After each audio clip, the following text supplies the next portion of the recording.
By the summer of 1918, the vibrant city of New Orleans, known for its jazz music, colorful parades, and rich cultural tapestry, was overshadowed by a paralyzing fear. Under the cloak of night, a sinister presence had emerged, preying on the unsuspecting residents of the city. This figure, who would come to be infamously known as the Axeman of New Orleans, targeted Italian-owned grocery stores, unleashing a wave of violence that would leave the community reeling. The Axeman's attacks were marked by their brutality and seeming randomness.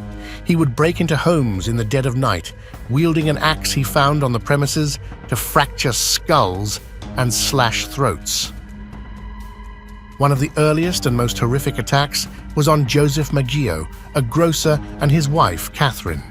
Joseph had his skull fractured with his own axe, and his throat was cut so deeply with a razor that he was almost decapitated.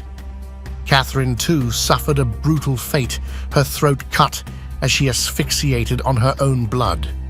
The sight was ghastly, and it sent shockwaves of terror through the city.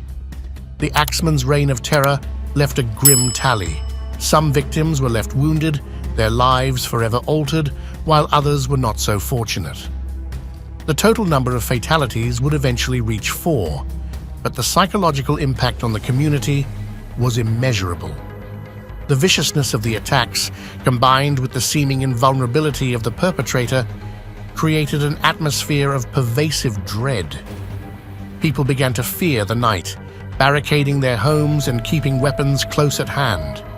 Within the Italian immigrant community, the fear was palpable. Panic-stricken men stayed up all night, armed and vigilant, determined to protect their families from the unseen menace.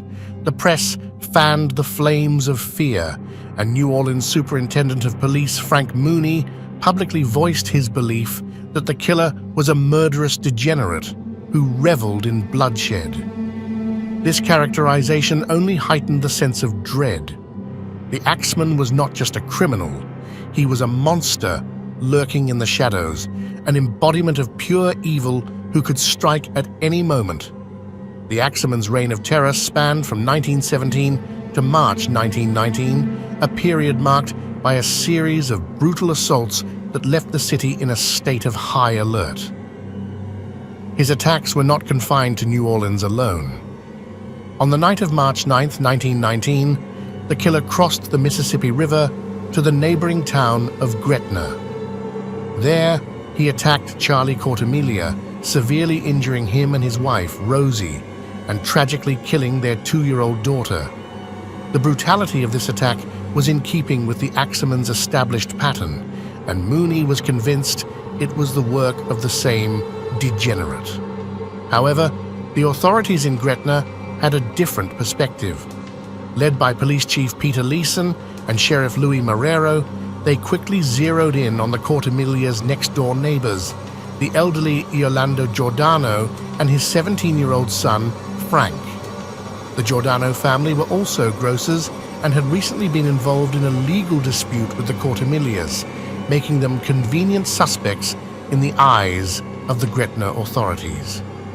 Despite the lack of concrete evidence, the officials pressured the injured Cortemilias at Charity Hospital, coercing Rosie into implicating the Giordanos. The trial of Orlando and Frank Giordano was a farce of justice. The only evidence against them was Rosie's coerced identification, which her own physician doubted. Yet, after a trial lasting less than a week, the elderly Orlando was sentenced to life imprisonment, and young Frank was condemned to hang. The verdicts were a grim reflection of the times, where prejudice and the need for swift justice often overshadowed the truth. 9 months later, a remarkable twist occurred. Rosie Cortemiglia walked into the newspaper office of the Times-Picayune and retracted her testimony. She claimed that St. Joseph had come to her in a dream and urged her to tell the truth.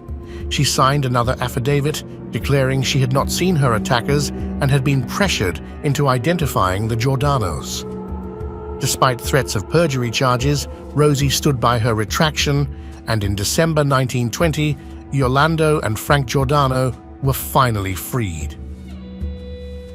This development raised numerous questions about the swift assumptions made by the Gretna authorities and their willingness to ignore the New Orleans police chief's belief in a bloodthirsty fiend targeting Italian grocers. To understand the context of these events, one must delve into the history of Italian immigration to New Orleans. Italians, particularly Sicilians, began arriving in large numbers in the late 19th century, drawn by the promise of work on sugarcane and cotton plantations. By 1900, New Orleans had the largest Italian community in the South, with many Sicilian immigrants moving from plantation labor to running small businesses like grocery stores. Despite their economic contributions, Sicilians faced significant racial prejudice. Their willingness to work alongside African Americans and their darker complexions often led to them being viewed as non-white by native whites. This prejudice was exacerbated by incidents of violence and crime within the Italian community, such as the notorious vendettas that led to shootings and knife fights, earning Decatur Street the nickname Vendetta Alley. The fear of Italian criminal organizations peaked with the murder of New Orleans Chief of Police David Hennessy in 1890, which led to a violent mob lynching 11 Italian immigrants. This event cemented the association of Italians with organized crime in the public mind, though historians later clarified that the mafia, as a secret criminal organization, did not accurately describe the social dynamics of Italian immigrants. In this charged atmosphere, it was not surprising that New Orleanians suspected vendettas or Black Hand extortion behind the Axeman's attacks on Italian grocers. However, New Orleans detective John D'Antonio, an expert on the mafia, and police superintendent Frank Mooney believed otherwise. They were convinced that the Axeman was a fiend, akin to Jack the Ripper, driven by an uncontrollable impulse to kill, a notion that foreshadowed modern understandings of serial killers. Despite these insights, when the Axeman attacked the Cortimiglia, the Gretna authorities preferred the more familiar explanation of a vendetta. Their willingness to manufacture evidence against the Giordanos reflected both their prejudice and a lack of understanding of the serial killer concept, which was still novel at the time. A close examination of the Axeman attacks reveals that not all assaults attributed to him were his handiwork. Nonetheless, someone was specifically targeting Italian grocers during both the 1917 to 1919 and earlier 1910 to 1911 attacks. Eyewitness accounts describe the Axeman as a white working-class male in his 30s, an experienced burglar who used a railroad shoe pin to break into the groceries. His identity and motivations, however, remained a dark enigma, shrouded in the fear and chaos he sowed in New Orleans. The Axeman's reign of terror did not end with the arrest and eventual release of the Giordano family. His ghost continued to haunt the streets of New Orleans, casting a long shadow over the city. The attacks attributed to him, though sporadic, left an indelible mark on the collective psyche of the residents. People whispered his name in fear, and his legend grew, fueled by a mixture of truth, speculation, and sensationalism. One of the most chilling aspects of the Axeman's legacy was the letter he allegedly sent to the newspapers, which was published on March 13, 1919. In this letter, the Axeman claimed to be a demon from the hottest hell and promised to spare anyone in New Orleans who played jazz music on the night of March 19th. This bizarre proclamation led to a citywide celebration, with jazz music filling the air from every corner of New Orleans. Homes and businesses alike blared jazz, hoping to placate the sinister figure. That night, no attacks occurred, cementing the Axeman's mythic status. The idea that music could stave off such a horrific fate added a surreal dimension to the terror. The Axeman, whether real or a figment of collective paranoia, had managed to orchestrate an entire city's actions with just a few words. The peculiar request also highlighted the cultural significance of jazz in New Orleans, intertwining the city's beloved music with its darkest fears. Despite the temporary respite, the fear of the Axeman did not dissipate. The authorities remained on high alert, and the Italian community continued to live under the shadow of potential violence. The investigations into the Axeman attacks were extensive, involving numerous detectives and even private investigators hired by concerned citizens. Yet the killer remained elusive, his true identity never uncovered. The uncertainty and fear surrounding the Axeman's identity led to a plethora of theories. Some speculated that he was a disgruntled employee or a business rival seeking revenge. Others believed he was a deranged drifter, moving from place to place, leaving a trail of blood in his wake. There were even suggestions that the Axeman might be multiple individuals working in concert to terrorize the community. Each theory added another layer to the mystery, making it harder to discern fact from fiction.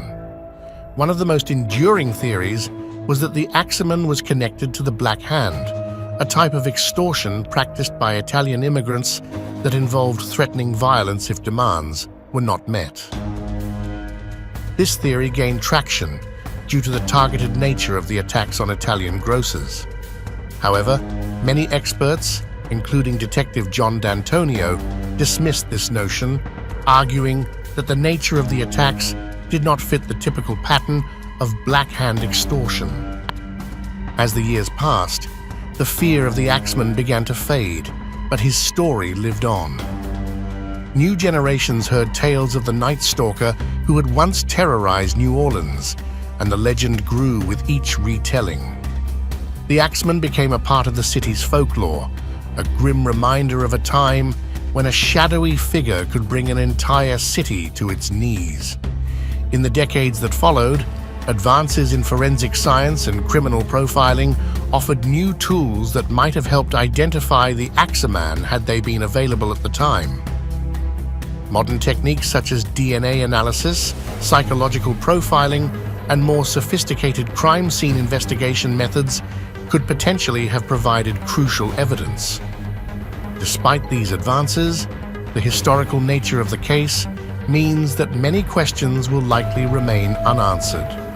New investigations into the Axeman's crimes periodically surface, driven by both professional criminologists and amateur sleuths. Each new theory and every piece of evidence, however small, is scrutinized in the hopes of uncovering the truth. Documentaries, books, and articles continue to explore the mystery, keeping the memory of the Axeman alive in the public consciousness. In recent years, some researchers have suggested that the Axeman's attacks might have been the work of more than one individual, possibly part of a broader conspiracy or a series of copycat crimes. Others focus on the psychological profile of the killer, using modern understandings of criminal behavior to hypothesize about his motives and state of mind. These investigations, while intriguing, often raise more questions than they answer, adding to the enduring mystique of the Axeman. The Axeman of New Orleans remains one of the most enigmatic figures in American criminal history. His ability to evade capture, coupled with the sheer brutality of his crimes, has left an indelible mark on the city.